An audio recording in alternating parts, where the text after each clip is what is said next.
Olá, boa tarde a todos. Sou o Pedro Pinheiro Augusto e vou fazer a apresentação da Casa da Avó Custódia. É um alojamento local, foi calculado como sendo um edifício não residencial. Eu sou o Passive House Designer, mas também sou o projetista das especialidades e sou o construtor. Portanto, se alguma coisa correr mal, epá, não tenho como sacudir a culpa para ninguém. Epá, sou o grande responsável. Pronto, então, isto é uma fotografia aérea da localização do edifício antigo. Basicamente é este retângulo que vocês veem aqui com este matagal à frente. Isto era a casa antiga. Obrigado. E podem ver como é que era a casa anteriormente. Se forem ao Street View, acho que é isto que ainda aparece lá, não é? Ou seja, a casa tinha muito má qualidade em termos de construtivos, porque era um amálgama de expansões e de invenções e de recuperações, de aproveitamentos de coisas que saíam de outros sítios e iam para ali. À boa moda do Gerês, tudo se reutiliza, não é? Isto é o Alçado Sul, umas ramadas em cima de ramadas. Mas conseguem ver... Ups, já não sei como é que é isto. Consegue... Acho que desligou.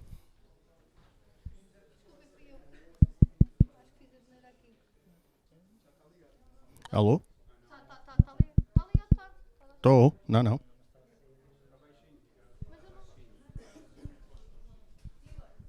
Alô? Agora sim. Pronto, conseguem ver que tinha uma eira antiga, isto é uma antiga eira. As eiras tipicamente são muito inclinadas, foi uma coisa que depois em projeto tivemos que corrigir. Há aqui um trabalho de aproveitamento do que se podia aproveitar, que não foi muito, mas também acabou por condicionar um bocadinho o projeto. E a arquiteta Fátima Barroso tentou fazer uma coisa, ok, que sendo moderna, tentasse agarrar um bocadinho o espírito do que estava feito. Há aqui uma história por trás. Isto era a casa da avó, dos avós da minha esposa, que adquirimos, portanto, aos restantes herdeiros, mas no fundo há aqui relações familiares e há um histórico por trás do projeto. Isto acabou por ser a versão final daquilo que fizemos. Ou seja, nós fizemos uma piscina ali na zona da eira, um sítio para estacionar um carro, temos ali portanto, a zona técnica, e eu não sei se isto é daqueles que têm laser, não me parece. Tem, só que não se vê nada. Não se vê, não adianta. Prontos. Zona técnica, piscina, estacionamento, resto chão, que compõe um T2, que pode ser independente do resto da casa. Isto foi mérito da arquitetura. E em cima temos 4 quartos suíte, ok? Cada um deles com uma copa e isso tudo, porque sempre tivemos em vista a funcionalidade disto como alojamento local. Portanto, quem quiser alugar um quarto, aluga um quarto. Quem quiser alugar a casa toda, aluga a casa toda.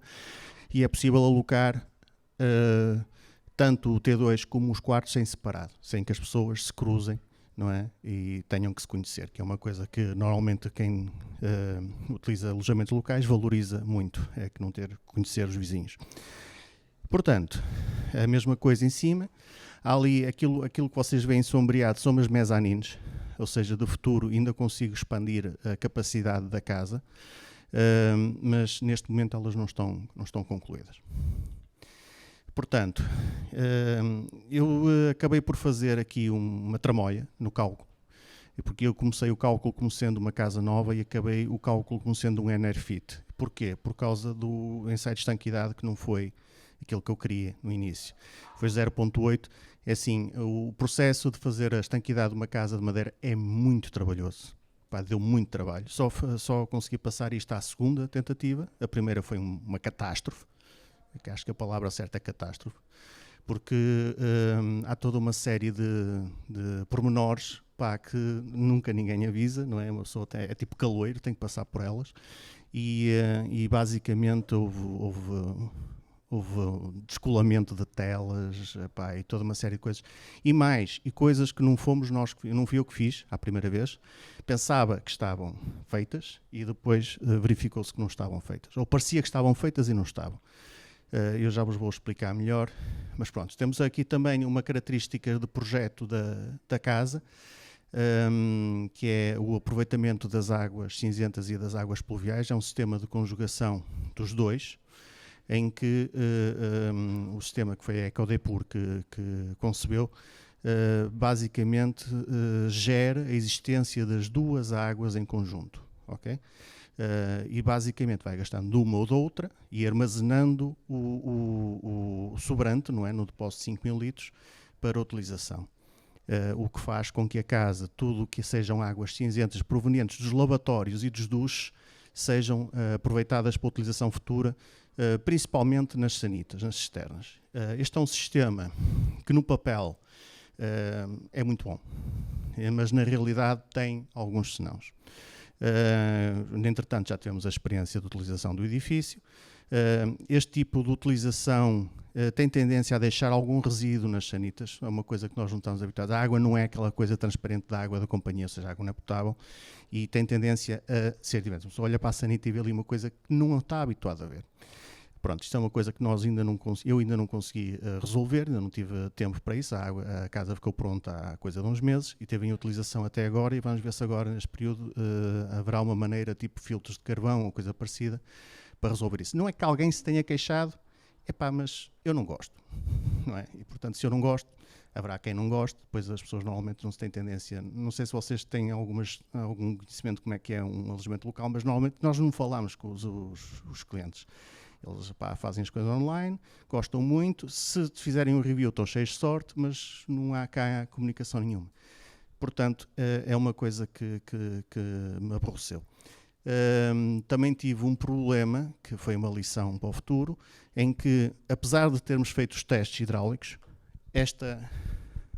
este troço aqui, que é o troço final do saneamento, entupiu.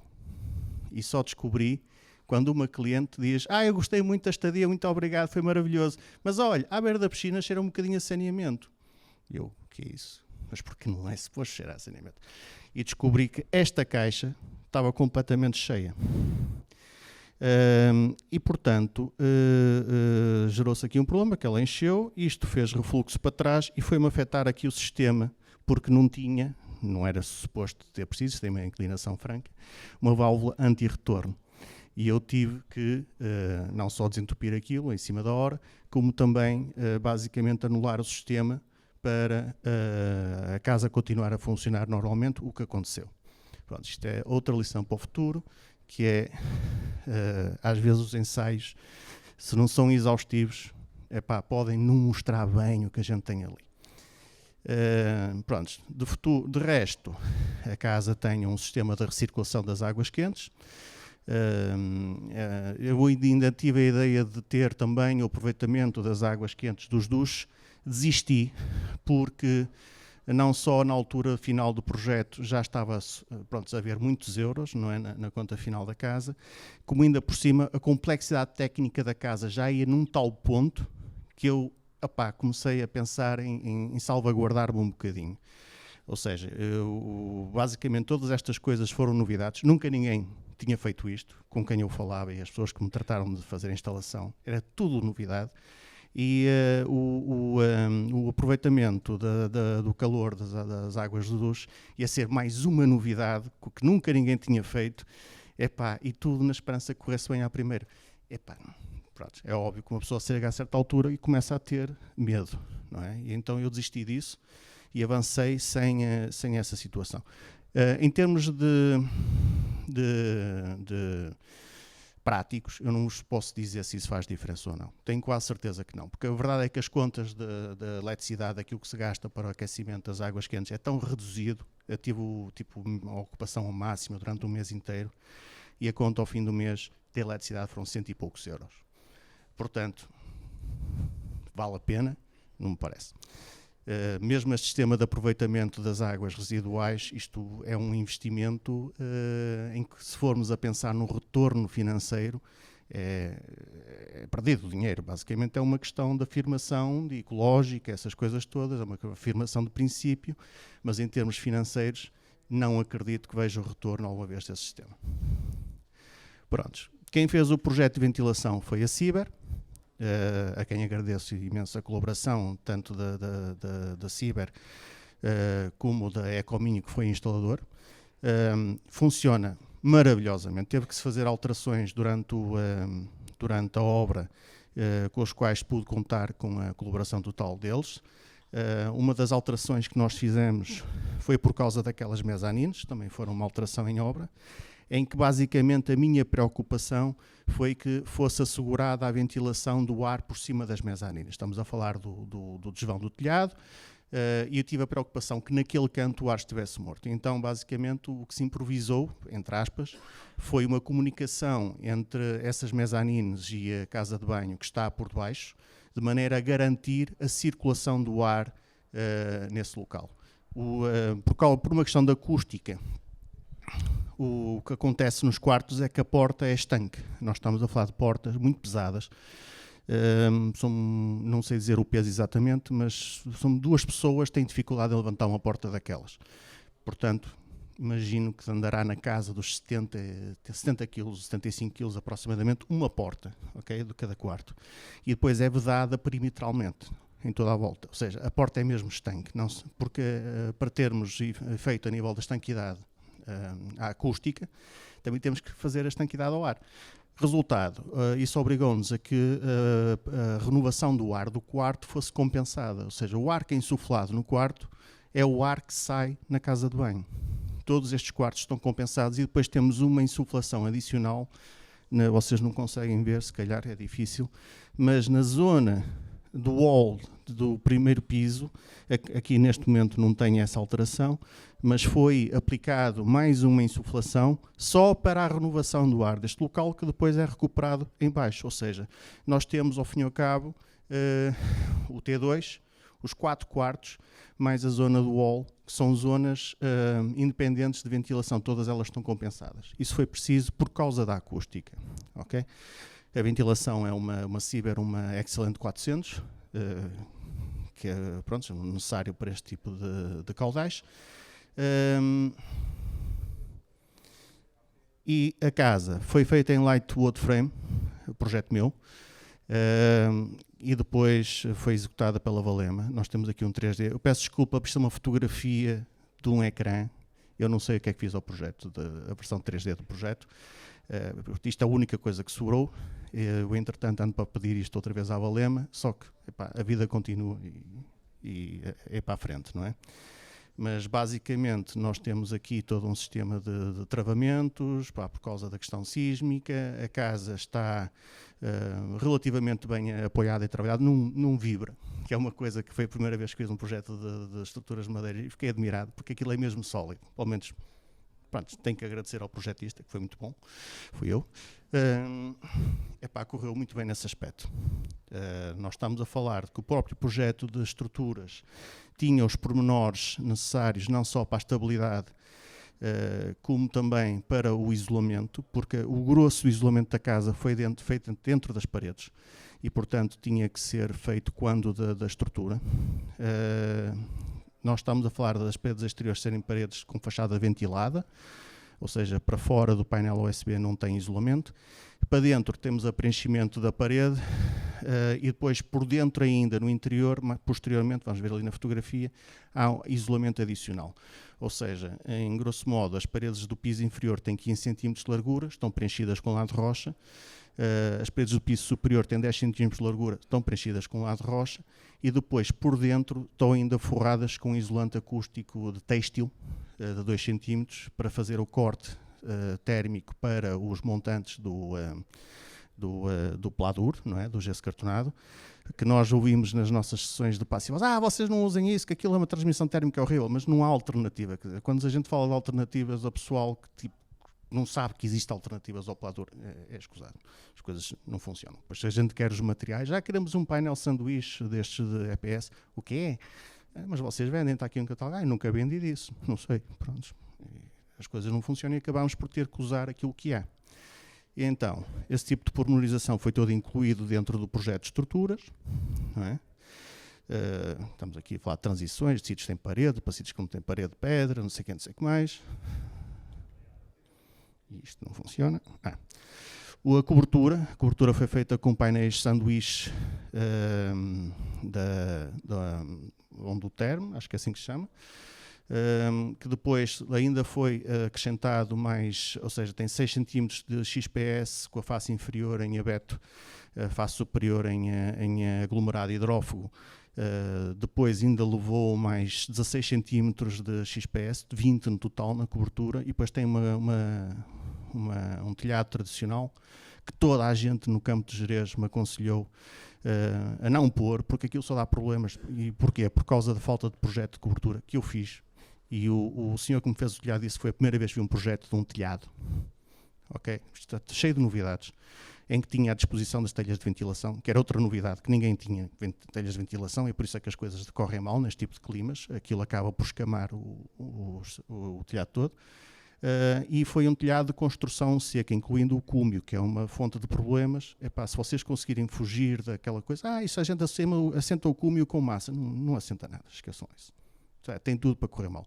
Ou estão lá vocês para ver o gajo a assentar os cúmios um a um, ou então mais vale ir para uma situação de seca.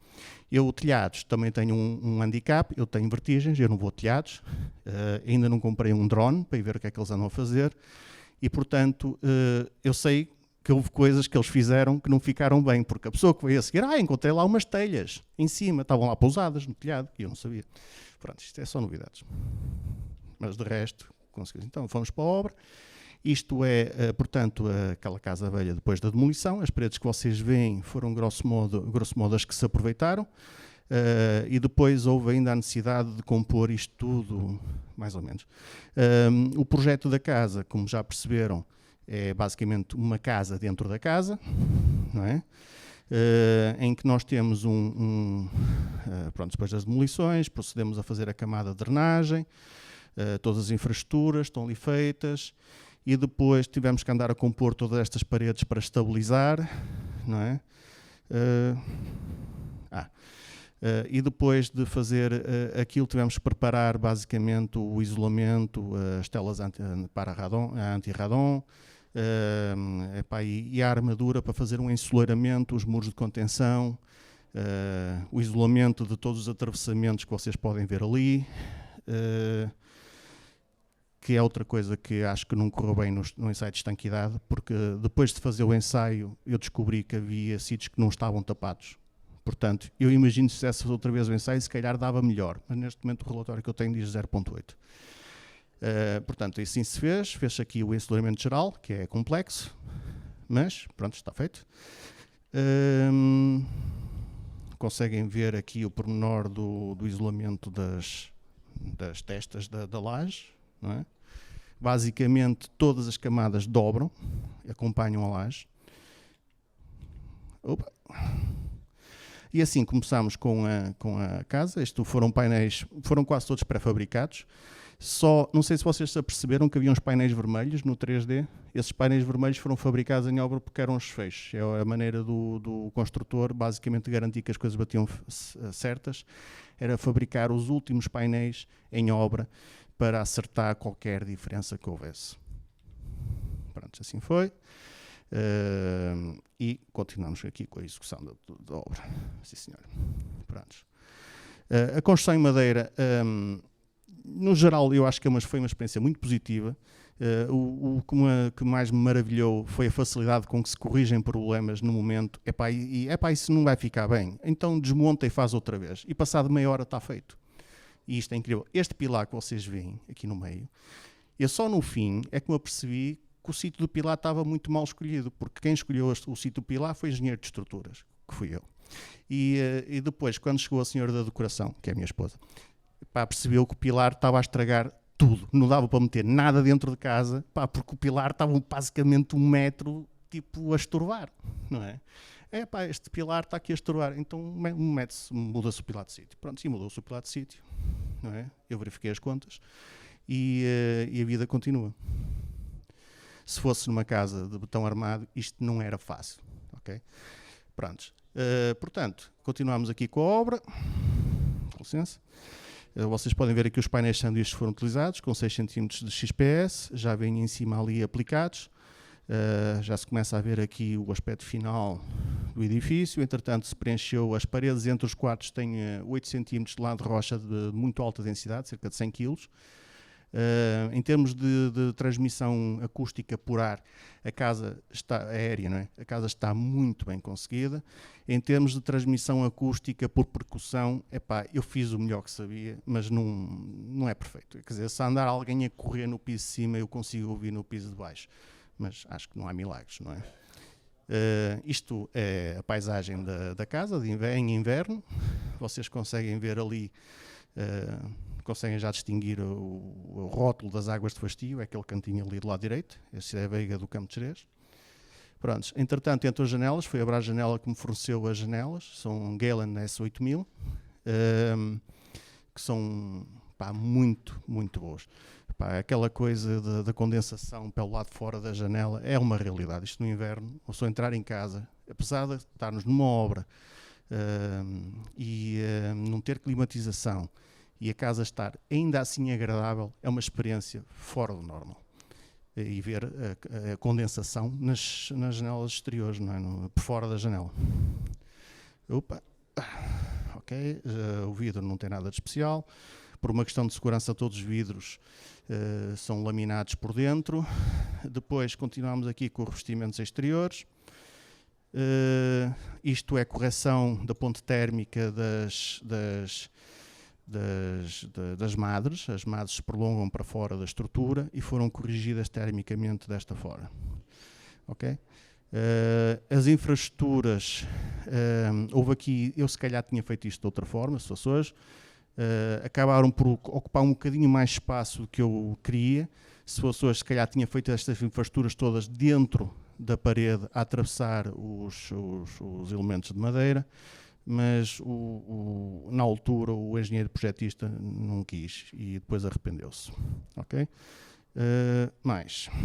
Pronto, isto continua a somar aqui infraestruturas. Nós agora já temos aqui ventilação. Vocês já conseguem ver ali os rolos do isolamento acústico que eu estava a falar. Conseguem ver o isolamento dos próprios tubos de saneamento e de ventilação da casa, que já está a ser aplicado nesta fase, bem como o isolamento dos sistemas da parte do abastecimento. Inclusive o abastecimento de água ficou isolado, porque eu estava preocupado que houvesse condensações. A água lá em cima é muito fria e tive receio que pudesse haver condensações nos próprios tubos da água fria dentro do teto falso. Portanto, isolei tudo. Isto, não sei porquê, está a andar para trás. Ok. Pronto. Isto sou eu e aquilo sou eu a tentar isolar coisas esquisitíssimas. Não sei se tem aqui fotografias, mas no sítio dos atravessamentos. Isto é uma das coisas que falhou. Eu só queria mostrar um bocado. Eu não sei como é que isto funciona. Ok. Pronto.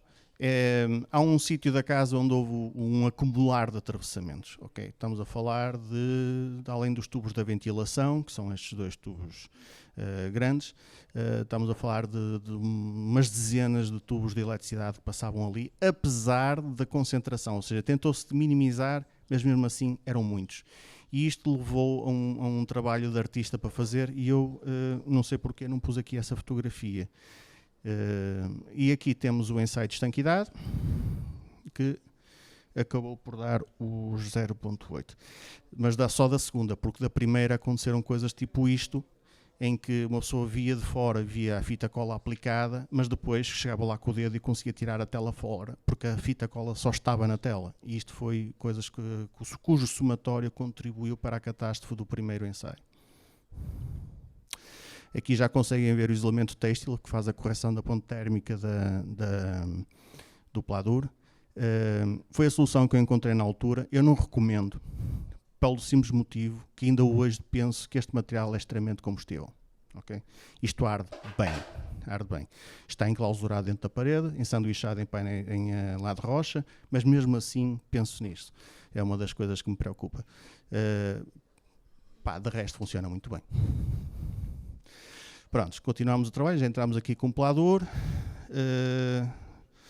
começando revestimentos finais, meter grades, um bocado de atenção aqui no exterior, já temos aqui a piscina, temos aqui os sistemas de tratamento das águas, ou seja, a mini etar, ao fim e ao cabo, está ali ao lado direito o sistema de tratamento das águas cinzentas, do lado esquerdo o depósito das águas tratadas, telhas de ventilação, revestimentos, pinturas, cerâmicos. Pronto, eu tive que fazer um autonivelante flexível no piso de cima para corrigir deformidades do OSB, porque não tive como garantir que aquilo não se molhava durante o inverno e, portanto, foi uma despesa extra, mas lá se conseguiu corrigir. Aqui está ele. Em cima disto ainda levou uma camada de cortiça de alta densidade, de 1 centímetro, antes de levar o piso flutuante. E sim senhor, aquilo funciona, mas ao mesmo tempo dá uma sensação de irmos a flutuar conforme estamos a andar. Trade-offs, não é? Acústica de um lado, conforto do outro. Pronto. Depois teve que fazer a pedra toda, tive que nivelar a eira. Vocês sabem que as eiras são muito inclinadas, é uma questão de design, não é? Porque elas são feitas para escorrer a água e secar o trigo ao sol. Portanto, tive que inventar uma nova cota para o projeto, criar uns degraus, manter uma parte da eira em rampa, que é por causa das acessibilidades, e isso tudo teve que ser casado. Pronto, isto é a cobertura da zona técnica, que foi, no fim, uma cobertura jardinada, casas de banho, é simples, mas pronto, cumprem, não vale a pena, mas são aerosas, ou seja, eu não gosto de casas de banho com certeza apertada. Isto tem pouca coisa, mas em nenhuma situação uma pessoa está ali apertadinha na casa, ou na sanita, ou no duche, funciona muito bem, nesse aspecto foi bem conseguido. Prontos, aqui estamos nós a fazer a eira, com a pedra original, que foi guardada no início da obra. Muito obrigado ao Sr. Paulo Malheiro, que é o construtor que me fez isto, a arte dele é a pedra. Pronto, começam a entrar as carpintarias. Vocês veem ali um sacrilégio dos Passive House Designers, que é uma salamandra. É uma salamandra estanque, com a entrada da área exterior. É a salamandra mais pequena que eu encontrei no mercado, é uma ADF Millennium de 4 kW, é o dobro do que a casa precisa para aquecer. Eu ainda não experimentei. Aliás, tem ar-condicionado no piso de cima, também ainda não usei. Usei uma vez para experimentar e tive que desligar logo de seguida porque aquilo parece um frigorífico, ou seja, eu tinha, já não sei que temperatura é que estava interiores, mas eu pus 22 graus, foi no pico de verão, ok? Naqueles dias de agosto, estava muito calor, mesmo lá em cima no Gerês, pus 22 graus na função suave e em coisa de um quarto de hora eu tive que desligar aquilo porque estava a ficar com muito frio, portanto... Mas tem ar-condicionado, porque as pessoas hoje em dia quando picam as coisas lá no Booking, eu quero ar-condicionado, e se não tiver ar-condicionado nem sequer aparece o anúncio, portanto tem. Okay. Continuamos. Estamos nós a fazer a cobertura jardinada. Aquela é a minha mulher, e aquele em cima é o meu vizinho da esquerda, que é tio da minha mulher. Isto é a paisagem da casa, já com a cobertura jardinada feita. Ok. Prontos. Aqui está a malta da Ciber e da Ecominha a fazer o arranque da ventilação, para garantir então o equilíbrio de caudais.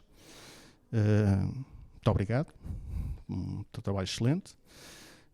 E finalmente temos aqui, vocês desculpem, comecei a tirar imagens aqui para dentro, já o alojamento local em fase de acabamentos finais. Depois teve que vir o senhor da Ecodepur fazer o arranque dos equipamentos, afinar aquilo tudo. Pronto, tenho que dizer uma coisa que eu não gostei, que eles disseram que os equipamentos estavam prontos, mas depois ele teve que os preparar, o que me leva a crer que não estavam prontos. Pronto, mas tudo bem, está a funcionar. E isto é o toque final. Isto acho que é o dia em que acabou a obra. E isto é só para demonstrar a importância de um bom corrimão forte, porque nunca se sabe para que é que ele serve. Okay? A minha mulher odiava o corrimão porque achava que era muito forte, mas eu acho que valeu a pena. E este é o meu cunhado a pendurar uma obra de arte que ele nos deu. Eu ia pintar por cima disso. Não vai, dá-me. Então temos ali o trabalho dele. E pronto, e assim acabou a obra. Aqui umas imagens noturnas. Peço desculpa, o fotógrafo também fui eu, mas dá para ver que o resultado final está agradável. O exaustor. O exaustor eu não fiz a extração. O meu primeiro trabalho como Passive House Designer foi para um cliente radicado na Suíça, um imigrante. E ele tinha uma casa cá e pediu-me para fazer o classe A, dizia lá no certificado energético. Mas atenção, uma coisa horrível. E então fiz-lhe o Enerfit da casa e ele só me pediu uma coisa. Atenção, eu estou a morar numa casa que é uma Minergie Plus, que é o equivalente à Passive House Suíça. Vocês gostam muito dessas coisas da recirculação da cozinha, eu não quero porque aquilo não funciona. E depois explicou-me os problemas daquilo. Era o custo excessivo dos filtros de carvão ativado do recirculador, na casa dos 60, 70 euros cada um. Mais ainda, se fosse cozinhar à séria, diz ele, aquilo não funciona porque a casa fica com cheiro a gordura. Prontos, e eu fiz os meus primeiros projetos todos baseados nessa ideia, de que a casa tinha que ter uma extração. Até que fiz esta para mim e não fiz isso. Ok? E não fiz isso porquê? Porque primeiro era para ser um alojamento local, portanto eu deduzi que não fossem cozinhar à série. Ok? Pronto. E depois, porque encontrei um exaustor baratíssimo, com filtros baratíssimos, comprei isto no Leroy Merlin, e os filtros de carvão custam tipo 25 euros, 2 filtros. E ainda comprei um filtro daqueles com só corta com uma tesoura e daqueles universais, anti-gordura, um Leroy Merlin, e coloquei lá. E por concessão, como vocês conseguem ver aqui, neste canto, aqui, isto é a casa de banho, okay? Aquela casa de banho, que é uma casa de banho acessível para deficientes. Esta casa é acessível para deficientes no nível do resto do chão. E tem aqui a despensa, e temos aqui alguns, conseguem ver aqui, a extração da cozinha. Portanto, se nós somarmos estes caudais todos que está a extrair neste canto da casa, deve ter, eu não sei porque ainda não vi o relatório do Miguel, mas deve ter na casa dos 90 metros cúbicos hora ou 100 metros cúbicos hora. O resultado é que não há cacheiros. Não há cacheiros. Isto funciona maravilhosamente. Eu sei porque nós já cozinhámos à séria lá para experimentar a casa. E a única situação em que realmente houve propagação de algum cheiro da cozinha para o resto da casa foi um dia em que estava vento, as janelas do piso de cima estavam abertas na posição inclinada para trás, tínhamos deixado a porta da eira, portanto a que dá para a piscina, aberta, e a porta de comunicação do T2, portanto, para o resto da casa estava também aberta. E, portanto, a corrente de ar era tal que conseguiu vencer a extração e realmente houve um bocadinho de cheiro que foi para o resto da casa. Foi a única ocasião. De resto, funciona muito bem. É menos uma penetração no envelope da casa, é menos uma despesa e penso que se resolveu pelo melhor. Resultado, não volto a fazer extrações nos outros projetos. Pronto, o resto da casa ficou assim. Isto é a casa bem acessível. Todos os quartos são suítes, excepto o quarto duplo. Okay. Pronto, isto é a wall distribuição do piso de cima. Os quartos. Tal mezanine, que ainda não está concluída. De futuro estou a pensar em meter aqui mais um bocado de gradeamento feio e uma escadinha tipo daquelas, não sei como é que chama, não é uma escada de marinheiro, mas é uma escada tipo um escadote, tem uma inclinação de 1:3, ou acho que é assim que se chama, para poder usar aquilo como uma cama extra para famílias pequenas. Não estou a dizer crianças de colo, mas jovens, não é? Crianças jovens, autónomas, para poder usar. E acho que seria mais valia para o alojamento local. Que é isto? Prontos. E aqui cheguei ao fim da apresentação. Queria dar um especial agradecimento a todos quantos que trabalharam na obra, às empresas que reconheceram o que estávamos a fazer uma coisa especial e se esforçaram no sentido de ir de encontro às minhas esquisitices. A todos os meus amigos e vizinhos do Campo de Gerês que não só me aturaram durante as obras, como me ajudaram no que puderam, e foi uma ajuda muito valiosa. Ao Presidente da Junta da Freguesia e aos seus funcionários, não é? Ao Campo de Gerês em todo, porque é uma terra incrível, é a minha terra adotiva. E especialmente à minha esposa, parceira, cúmplice, não é? E sócia, a Susana. Muito obrigado. Pronto, isto é a minha apresentação.